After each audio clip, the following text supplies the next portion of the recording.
പാമ്പിനെയൊക്കെ നേരിട്ട് കണ്ടിട്ടുണ്ടോ? പാമ്പൊക്കെ വന്ന് ഉപദ്രവിക്കുവോ? പാമ്പിനെ നേരിട്ട് കണ്ടോന്ന് ചോദിച്ചു കഴിഞ്ഞാൽ മഹാവിഷ്ണു എങ്ങനെയാണ് സർപ്പത്തിന്റെ പുറത്ത് കിടക്കുന്നത് അതുപോലായിരുന്നു ഞാൻ. ആർക്കും പറഞ്ഞാൽ ആരും വിശ്വസിക്കത്തില്ല.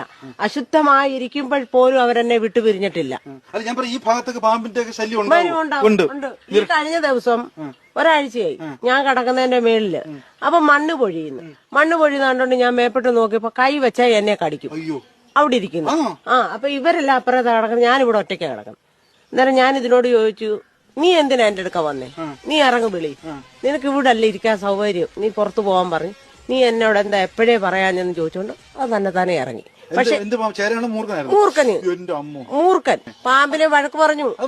അതിന് മനസ്സിലായി നീ എന്തിനാ ഇവിടെ വന്നേ, നീ മനുഷ്യന്റെ കൂടെ ഇറങ്ങാൻ പറഞ്ഞു വിളി, നിനക്ക് ഇവിടെ അല്ലേ ഇരിക്കണേ, നീ കാട്ടിപ്പോന്ന് പറഞ്ഞു.